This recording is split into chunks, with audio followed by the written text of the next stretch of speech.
and welcome to the channel. And here is my very first Transformer toy review, and today we will be reviewing Legacy United Cybertron Universe Starscream. There he is in his alt mode, and as you can tell as I pick him up here and we look, not a bad figure. Let's get a look at some of the details on it. Very good details.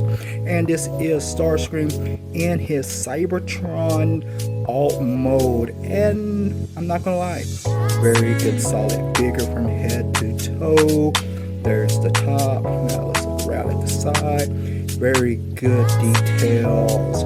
No, I guess you can say no lacking, no empty side parts or anything like that.